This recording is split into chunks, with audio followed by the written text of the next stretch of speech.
여러분은 박지성의 발을 보신 적이 있나요? 이리저리 뒤틀려지고 상처가 가득한 그 발을 보면 박지성이 얼마나 많은 연습을 했고 얼마나 많은 노력을 했을지 우리는 짐작할 수 있습니다.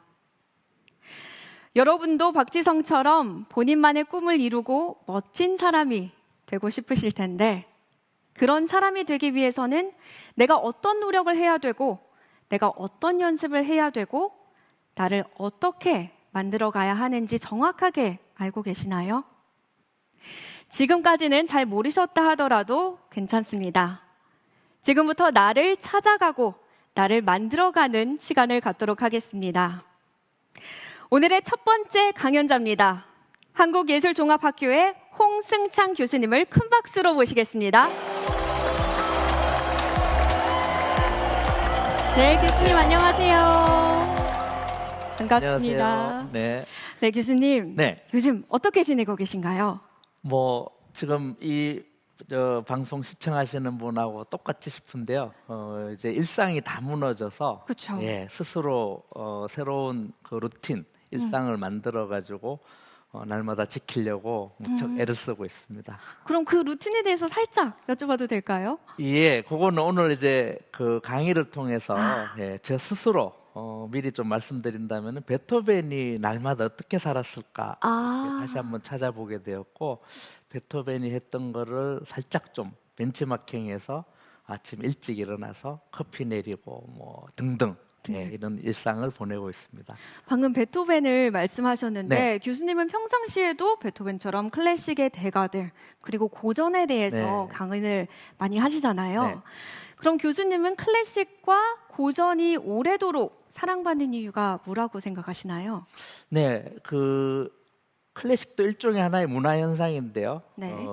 어떤 게 문화 현상이 되려면 두 가지 반드시 그 조건을 충족시켜야 된다고 생각이 되는데, 많은 사람들한테 널리 공유돼야 되고, 또 그다음 이어서 오랫동안 전승되어서 지속돼야 되겠죠. 예. 네, 널리 알려지고 네. 오랫동안 그렇죠. 사랑을 받는다. 예술에 있어서도 클래식으로 자리 잡은 작품이나 이 결과물들은 한 시대에 공유되었다가 그냥 스르르 사라지는 것이 아니라 시대가 거듭되었음에도 불구하고 계속 그 전승되어서 지속되는 것이 바로 클래식의 조건이고 필요 조건인 것 같습니다. 네. 그런데 이렇게 오래도록 사랑을 받는 반면에 네. 클래식, 고전 이런 얘기를 하면 어떤 사람들은 꼰대 취향이다, 재미없다, 진부하다, 지루하다 예. 이렇게 생각하는 학생들도 분명 있거든요. 그 시대는 전혀 그렇지 않았죠. 오히려 어떤 면에서 너무 새롭고 파격적이라서 네. 많은 사람들한테 오히려 낯설게 또 거부감까지 이제 느껴졌을 경우가 많았고요. 어떻게 보면 요즘 우리가 좋아라 하는 뭐 BTS라든지 네. 이런 것들도 아마 100년 좀 뒤, 또 200년쯤 뒤에는 혹시 클래식이 되어 있을 수도 있겠다 생각이 됩니다. 그 조금 더 가까운 예로 지난 세기에 1960년대 한참 아방가르드로 이제 여겨졌던 비틀즈의 음악이 이제는 사실 클래식이거든요.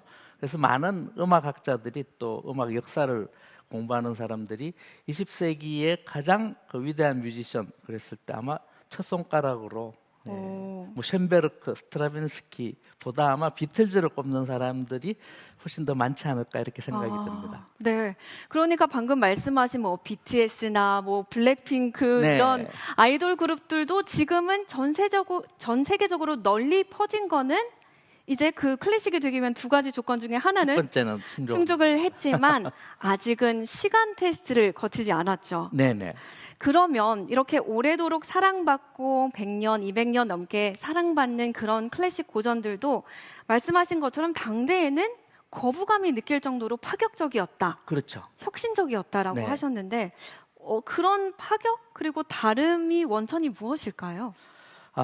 남달리 그 그 자기가 살았던 시대에 그냥 단순히 적응하기보다는 자기가 살고 싶은 많은 사람들과 더불어서 함께 누리고 싶은 그 세상에 대한 뜨거운 열정, 비전 이런 것들이 있었고 그것을 실현하기 위해서 스스로를 돌아보고 그 자기가 가진 능력 이런 것들을 날마다 그 연마해서 네. 그런 세상을 만들기 위한 노력을 죽을 때까지 끊임없이 해왔다는 게 그 비결인 것 같습니다. 네, 그러니까 타고난 재능과 끊임없는 노력. 네. 네.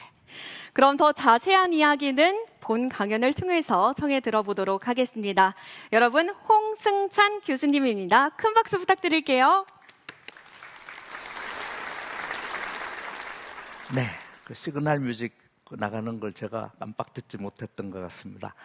여러분들도 아마 저처럼 이제 일상이 다 무너져서 날마다 조금 혼란스럽고 또 많이 이제 힘드신 걸로 알고 있습니다. 그래서 특히 그 요즘과 같은 시기에 여러분한테 조금이라도 힘이 되고 또 뭔가 바라볼 수 있는 희망 이런 거를 드려야 되겠다 많이 고심했는데요. 제가 늘 클래식 음악을 그 강의하고 또 관심을 가지다 보니까 여러분들이 혹시나 이 클래식 음악을 또 너무 멀리 있는 나하고는 관계없는 동떨어진 것으로 생각할 수도 있겠다 싶습니다.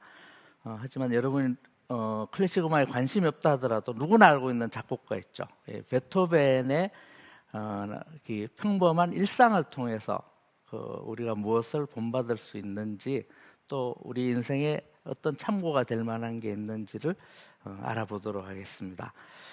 자, 루드비히 반 베토벤, 악성 이렇게 얘기하기도 하는데요.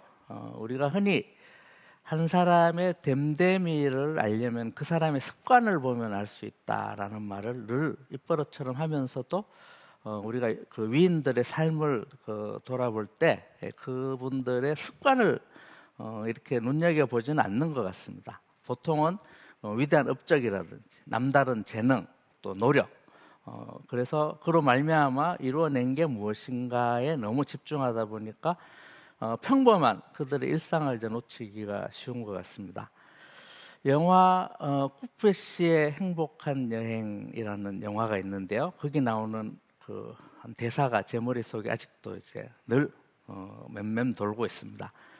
사랑은 귀 기울여 주는 것이다. 예, 너무 단순한 얘기 같죠. 근데 사실 해보면은 참 쉽지가 않습니다. 그래서 저도 요즘 이제 나이가 들어서 조금 철이 들었는지 집에 가면은 이 집사람이 하는 얘기 늘 이렇게 귀 기울여 주는 척은 하는데 잘 안 돼요. 그래서 늘 그 집사람이 질문을 합니다. 지금 내가 무슨 말 했지? 예, 그 귀 기울여 주지 않았기 때문에 무슨 말 했는지 잘 모르죠. 그래서 혼나고 나는데요. 그렇게 되려면 그래서 그 사람이 하는 말을 진심으로 무슨 얘기인지 귀 기울여서 제대로 알고 공감해 주려면은 방법은 단 한 가지밖에 없다는 걸 요즘 깨닫고 있습니다. 날마다 되풀이해서 연습하는 거죠. 그래서 공자님 말씀에도 하기 시습하라 그랬습니다. 그래서 배워서 알았으면 습, 때시 그래서 뭐 때로 익힌다 이러는데요. 그 때라는 말은 거듭 날마다 되풀이해서 반복해서 이 단순한 단조로운 일을 되풀이할 수 있는. 그래서 오늘 베토벤이 날마다 어떤 일들을 되풀이했는지를 알아보면서 그것이 우리 그 삶에 또 어떤 그 틀, 또 지침을 줄 수 있는지 한번 생각해 보도록 하겠습니다.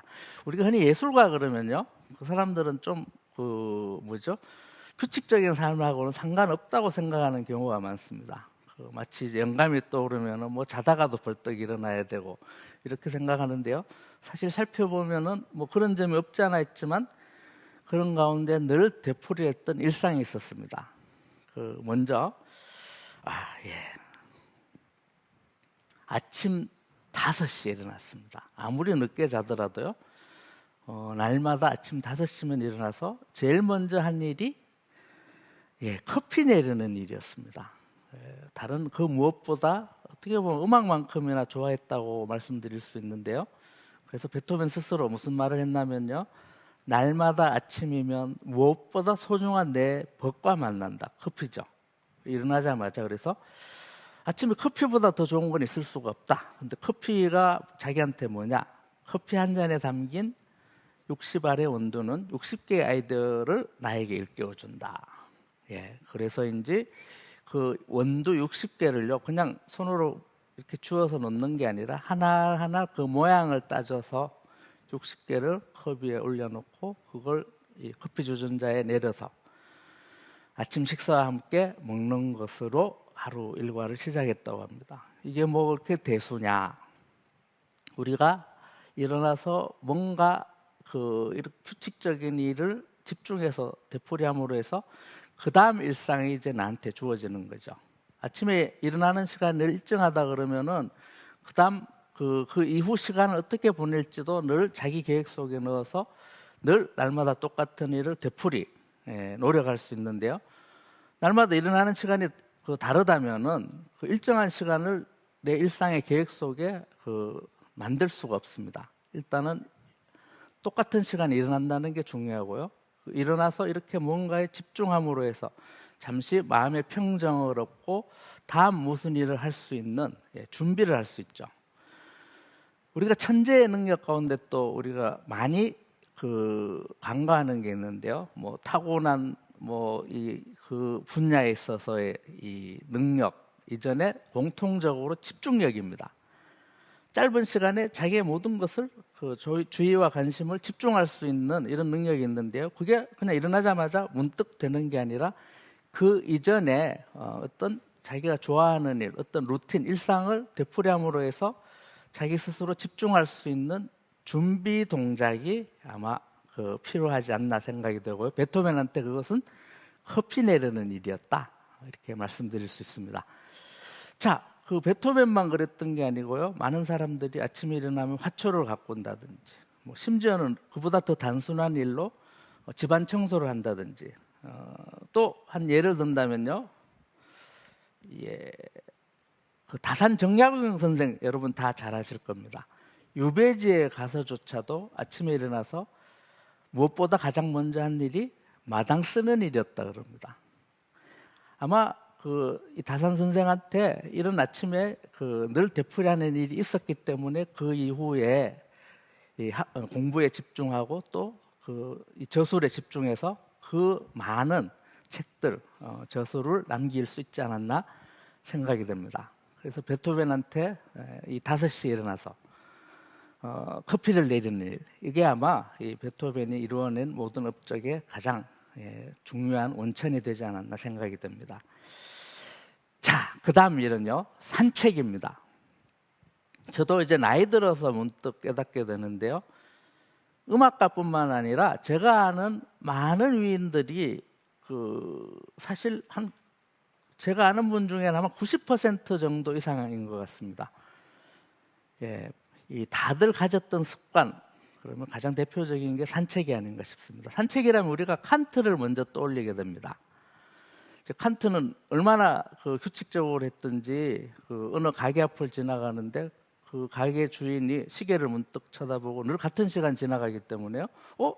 말하자면 6시 5분에 지나가야 되는데 시계가 6시 6분이다 그러면 시계를 고쳤을 정도로 늘 같은 시간에 산책을 갔다는 거 여러분 다 알고 계실 겁니다. 음악가 중에도요, 베토벤뿐만 아니라 모차르트, 브람스, 아마 산책하는 습관을 안 가진 사람보다는 가진 사람이 훨씬 더 많을 겁니다. 네, 이거 산책 역시도 무언가에 집중하고 마음에 이 안정을 가져오고 해서 무엇인가를 할 수 있는 원동력을 주는, 심신이 모두 다 이렇게 다시 활력을 얻을 수 있는 그런 습관이 아닌가 싶고요.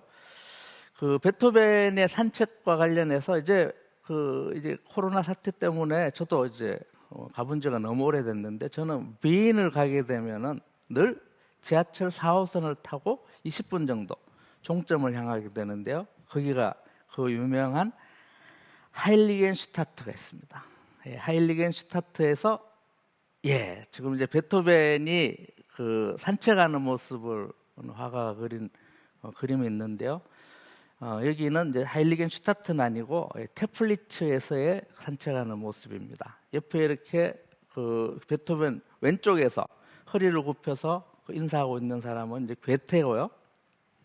그리고 그 앞을 지나가고 있는 사람이 이제 베토벤입니다.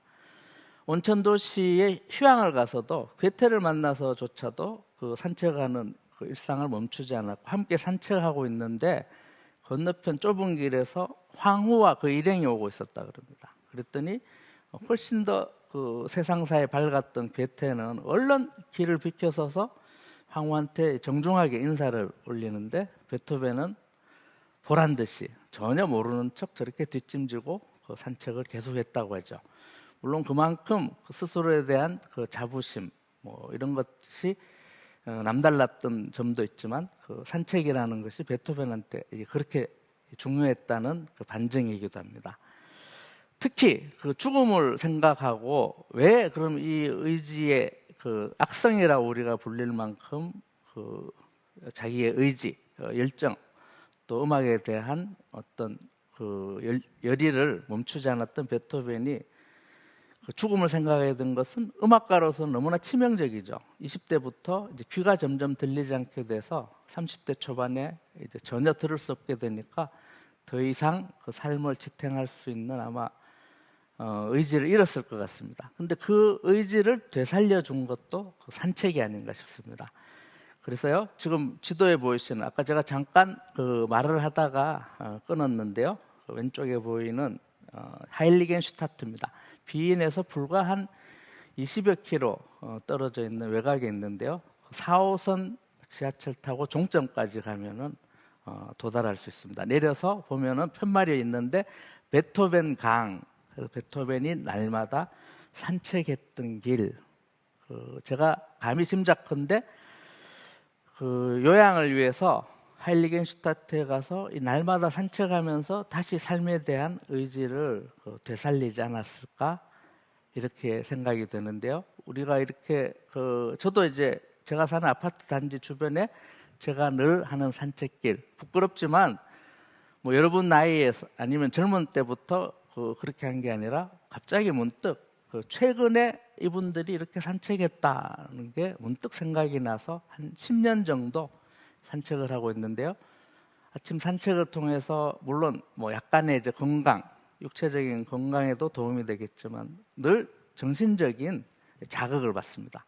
그래서 아침에 출근하기 전에 산책을 하고 나면은 그날 해야 될 일이 머릿속에 다 정리가 되고 그다음에 이제 그 마음의 평정이 이렇게 찾아와서 하루를 편안하게 또 생산적으로 늘 보낼 수 있다는 걸 제 경험으로 여러분한테 말씀드릴 수 있을 것 같습니다. 자, 지금 이 화면에 보면은 이 아름다운 산책길이 보이는데요. 물론 이렇게 숲이 우겨져 있고 그래서 자연과 가까이 접할 수 있다면 좋겠지만 뭐 그게 아니더라도 약간의 이 뭐 화초 뭔가 고즈넉한 길만 있다면 우리가 느긋하게 산책을 즐기면서 또 하루에 어떤 그 에너지를 받을 수 있지 않을까 생각이 듭니다. 자, 그리고요, 여러분 오늘 일생을 말씀드리지만 클래식 음악과 또 좀 더 가까워졌으면 하는 마음에서 혹시 산책길에 특별히 뭐 이 같이 더불어 살 일이 뭔가 생각한다면은 베토벤이 바로 이 산책하면서 썼던 교향곡입니다. 교향곡 6번 전원. 여기 한 45분 가량 되는데요. 뭐 45분 좀 길 수도 있는데 요즘과 같은 바쁜 일상이에요. 아니면은 뭐 한 두 악장 정도, 첫 번째, 두 번째 악장 정도, 한 20분 정도 소요되는 산책길에 교향곡 전원과 함께 베토벤이 하일리겐슈타트 산책길에서 느꼈을 그 정서를 함께 공감해 보는 것도 나쁘지 않을 것 같습니다. 자, 그 다음 베토벤이 가졌던 날마다 되풀이한 습관요, 가계부를 썼습니다. 조금 더 뭐 구체적으로 말씀드린다면은 금전출납부겠죠. 베토벤은 오늘날 우리가 악성이라고 칭송하는 이유 가운데는요, 그 사람이 음악에 남긴 위대한 업적도 있지만 그 사람이 스스로 자기의 의지대로 살아왔던 쉽지 않은, 그 당시로 쉽지 않은 그 선택을 스스로 해냈다는 데서도 찾을 수 있을 것 같습니다. 그래서 음악사를 통틀어서 최초로 스스로 택한 프리랜서 작곡가입니다. 프리랜서는 자유직업이죠. 그게 뭐 대단하냐? 네, 그 당시도 뭐 베토벤 말고도 프리랜서 많았습니다. 하지만 그건 스스로 택한 게 아니라 아무도 데려다 쓰지 않았기 때문에 프리랜서인데요. 자기가 원한다면 어느 공중, 어느 귀족, 어느 교회 가서도 일할 수 있는데 그걸 과감히 박차고 거절하고 나는 스스로 내가 벌어서 나 스스로 내 삶을 꾸려나가겠다고 마음먹고 그렇게 실천한 첫 번째 음악가입니다. 당연히 그러다 보니까 수입이 불규칙하고요. 또 늘 그 경제적인 두려움이 있었을 겁니다. 그 극복했던 원천이 바로 가계부입니다. 늘 수입과 지출을 기록함으로 해서 그 앞으로 자기가 감당해야 될 여러 가지 재정적인, 경제적인 문제들을 예측할 수 있고 대비할 수 있었다는 겁니다. 그럼 숫자에 굉장히 이렇게 친숙했느냐, 가까웠느냐? 아니요. 베토벤은 어려운 집안 형편 때문에 음악가로서 직업적인 교육은 어려서부터 충분히 받았지만 우리가 흔히 말하자면 뭐 교양적인 기본적인 교육조차 받지 못했기 때문에 곱셈조차도 못했다고 합니다. 그래서 늘 셈이 틀리기를 쓰고 그리고 곱셈이 안 돼서 뭐 163 곱하기 3을 163 더하기 163 더하기 163 이렇게까지 적어가면서도 날마다 가계부 쓰는 걸 멈추지 않았습니다. 제가 여러분한테 물론 뭐 제 개인적인 견해이기도 하지만요, 제 기준의 부자는 여러분 다 누구나 요즘과 같은 이제 물질 시대에 다 이제 경제적인 여유 생각하고 계실 텐데요. 저는 늘 이렇게 생각합니다. 반드시 쓰지 않아도 될 돈이 있는 사람이 부자다. 그런 돈을 만들 수 있는 사람이요. 그게 얼마가 되든지 간에요. 그런 그 여유의 돈이 있으면 그 돈을 가지고 좋은 일을 할 수도 있고 그 돈을 모아서 다른 걸 할 수도 있고 일상생활에 반드시 필요하지 않은 그런 돈을 어떻게 만드느냐? 많이 벌어야 되느냐? 많이 벌었으면 좋겠지만 그렇지 않겠죠. 베토벤이 바로 그렇습니다. 그 금전출납부를 쓰면서 반드시 쓰지 않아도 될 돈을 찾아냅니다. 그래서 그런 돈들을 조금씩 모아서 베토벤 경우는 너무 소박한 꿈을 이루게 됩니다. 우리가 생각할 때 이 음악을 통해서 인류를 향한 자유의 메시지 이런 걸 날린 사람이 얼마나 엄청난 것을 생각해냈을까 싶지만요. 이분은 어떻게 보면 굉장히 우리나라 사람, 동양 사람 같은 생각을 가져서 자기의 집안이 대대로 좀 존경받는 이런 집안이 됐으면 해서 하나밖에 없는 혈육입니다. 삼형제가 있었지만 그 가운데 동생이 낳은 조카 카를이 단 한 사람의 혈육이었습니다. 이 혈육을 위해서 그 어렵게 번 돈을 조금씩 저축해서 후대에 남겨줄 수 있었습니다. 그보다 훨씬 더 중요한 거는요, 스스로 지키려고 했던 예술가로서의 긍지. 우리가 경제적으로 어렵게 되면은 자기 뜻과 상관없이 누구에겐가 비굴해질 수도 있고 또 뭔가 의기소침할 수도 있고 이럴 수 있는데요. 스스로 경제적인 여유를 조금이라도 만들므로 해서 자기의 자유, 자기의 긍지를 지킬 수 있었다는 점이 아마 이 가계부를 통해서 금전출납부를 통해서 베토벤이 얻었던 가장 큰 소득이 아닐까 생각이 듭니다. 이렇게 아침 일찍 일어나서 커피를 내리고 그것도 어떻게 보면은 조금 뜬금없다시피 그죠? 60개의 커피알을 하나하나 그 모양을 찾아서 골라내고 그런 과정 속에서 뭔가 다음 일에 집중할 수 있는 심정적인 정서적인 여유를 가지고 그러다가 몰입해서 곡을 쓰고 있다가 다시 이 주의가 흐트러졌을 때 산책을 갔다 오고 그러면서 뭔가 날마다 벌고 지출하고 하는 것을 기록으로 남긴다. 금전출납부만 한 게 아니라 베토벤의 또 그 남다른 이 습관은요, 무엇이든지 기록하는 겁니다. 순간순간의 모든 것을 기록을 했습니다. 기록을 통해서 우리가 뭘 얻을 수 있느냐, 기록을 함으로써 뭘 얻을 수 있느냐, 우리가요 사실 날마다 뭔가를 느끼고 생각하고 하게 되는데 며칠만 지나면 우리가 생각할 때 이렇게 나한테 깊이 인상에 남은 거는 평생 내가 기억하게 될 거다. 그렇지 않다는 거는 조금 더 오래 살아보시면 여러분이 알게 될 것 같습니다. 그 삶의 순간순간마다 그 기억할 만한 아니면은 그 잊지 말아야 할 이런 것들은 우리가 따로 기록해두지 않는다면은 여러분 또 이렇게 얘기하실 수도 있을 것 같아요. 요즘 뭐 좋아서 휴대폰 같은 게 있어서 날마다 문득문득 좋은 거 있으면 사진으로 찍어둔다. 예, 거기에서 빠지는 게 딱 한 가지 있죠. 생각하는 짧은 시간이요. 메모를 하기 위해서는 생각을 하게 됩니다. 생각을 해서 거기에 대한 뭔가 그 나의 생각을 정리하고 적어두는 이런 걸 거듭거듭 되풀이함으로 해서 어떻게 보면 베토벤이 그렇게 남달리 우리가 존경할 만한 감동할 만한 곡을 남긴 것은 이런 순간순간의 메모가 거듭거듭 쌓여가지고 그렇게 된 게 아닌가 싶습니다. 자, 그래서 제가 그와 관련해서 T.S. 엘리엇의 시 한 구절을 여러분께 읽어드리려고 합니다. 우리가 메모를 통해서 얻을 수 있는 거예요. T.S. 엘리엇의 시선집이 있는데요. 그 가운데 The Rogue이라는 사실은 연극 대본인데 운문, 시의 형식으로 썼습니다. 거기에 나온 코러스, 우리 전통곡에서 군중들이 외치듯이 하는 부분이죠. 이것들만 모아놓은 부분이 있는데요. 거기에 한 구절입니다. Where is the life we have lost in living? Where is the wisdom we have lost in knowledge?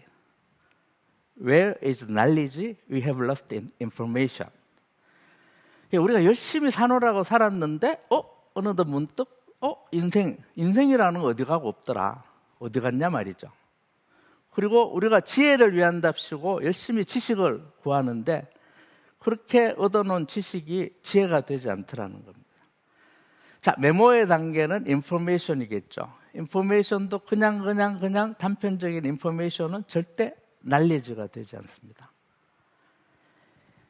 그것이 하나하나 생각을 거친 메모가 되고 그 모여진 메모가 다시 한번 저녁에 여러분이 오늘 무슨 일이 있었는지 내 주변에 나의 인생에 어떤 사건이 벌어졌는지 늘 살피고 생각하고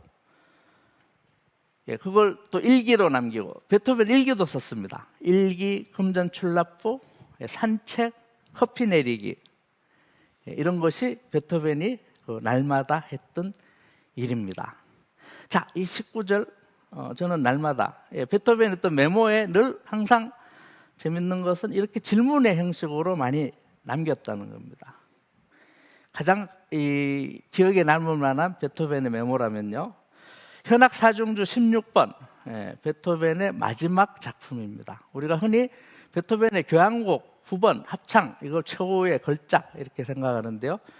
뭐 베토벤은 모든 장르에서 넘사벽 아무도 그 업적을 넘볼 수 없는 엄청난 업적을 이루었는데요.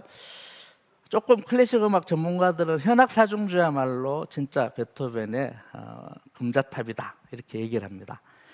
그 마지막 작품을 썼을 때는 심신이 다 이 쇠약해서 진짜 몸을 가눌 수조차 없는 그 상황인데요. 그 악보 속에 문득 불현듯 스치는 자기의 생각을 이 낙서처럼 남겼습니다. 고통스럽고 힘들게 내린 결심, 곡 쓰다 말고요. 뭔가에 아마 어떤 생각을 했던 것 같습니다. 누구는 음표 하나를 그리는 데 있어서 뭔가 이제 고민을 한 것 같다 얘기하는 사람도 있고요. 심지어 어떤 사람 뭐까지 얘기하냐면 베토벤처럼 철저했기 때문에 가정부한테 주는 월급을 가지고 얼마를 줘야 되는지 아마 고민했을 거다 이렇게 생각하는 사람조차 있습니다. 제가 볼 때는 이건 어떤 문제였든지 간에 베토벤은 날마다 삶의 순간순간 부딪히는 결정해야 되는 모든 문제를 그냥 하지 않고 이런 과정을 거치지 않았을까 싶습니다. 자, 뭐라고 물어보냐면요. 반드시 그래야만 하나. 독일어로 muss es sein 이렇게 묻습니다. 그러다 한참 또 곡을 써요. 곡을 쓰면서도 아마 그 생각을 떨치지 못했던 것 같습니다. 마지막에 아마 결론이 났던 것 같습니다. Es muss sein. 그래야만 한다. 이 해답이 스스로한테 물어서 스스로 답을 찾지 않고는 아무것도, 커피 한 알도, 음표 하나도, 가정부한테 지출해야 될 그날 급여조차도 반드시 이게 그래야 그 액수여야 하느냐, 이 음이라야 하느냐, 아니면 이 커피 알이어야 하느냐, 이게 아닌다면은 쉽게 그냥 넘어가지 않았죠. 이럴 수 있었던 거는 그 의지가 남달랐던 것도 있지만 그 의지를 날마다 스스로 되뇌이고 묻고 또 적고 함으로 해서 늘 가다듬었다는 것을 기억해야 될 것 같습니다. 네. 자, 그래서 베토벤이 이런 삶을 통해서 뭘 얻고 싶었느냐? 날마다 다짐했던 게 있습니다. 메모로 적어 놓고요. 될 수 있는 한 선한 일을 하고, 그 무엇보다 자유를 사랑하고, 서로 국왕 앞에 불려간다 하더라도 절대 진리를 부인하지 말자, 거짓을 말하지 말자는 거죠. 그걸 위해서 날마다 스스로에게 묻고 대답하고 고뇌하고 했던 겁니다. 그 자유가 무엇이냐? 그 자유는 에밀리 브론테의 시를 읽어드림으로 해서 베토벤이 원했던 자유를 말씀드리겠습니다. 부귀영화도 가볍게 여기네라는 시입니다. 부귀영화를 난 가볍게 여기네. 사랑도 까짓것 웃어 넘기네. 명예욕도 아침이 오면 사라지는 한때의 꿈이었다네. 내가 기도한다면 내 입술을 움직이는 단 한 가지 기도는 제 마음 지금 그대로 두시고 저에게 자유를 주소서. 그렇다. 화살 같은 삶이 사라질 때 내가 바라는 것은 오직 하나. 삶에도 죽음에도 인내할 용기 있는 자유로운 영혼이 되기를. 아까 제가 잠시 베토벤 가계부 얘기하면서 쓰지 않아도 될 돈이 있는 사람이 부자라고 했습니다. 그럼 어떤 삶이 성공적인 삶일까요? 우리는 항상 결과를 놓고 얘기하는데요. 바로 자유로운 삶. 그럼 자유로운 삶은 뭐냐? 내가 마음먹은 뜻이 있어서 그 뜻대로 사는, 남이 만들어준 뜻이 아니라요. 그래서 남부럽게 살기보다는 스스로 부끄럽지 않게 사는 그런 삶이야말로 성공한 삶이 아닐까 생각이 되고, 그것이 가능하기 위해서는요, 원대한 꿈을 꾸고 큰 이상을 가지는, 이것도 중요하지만 날마다 스스로 정한 이 작은 원칙을 정해서 스스로 실천함으로 해서, 그것이 거듭됨으로 해서 그 나날이 쌓여서 여러분 뜻한 바대로의 삶이 가능할 것 같습니다.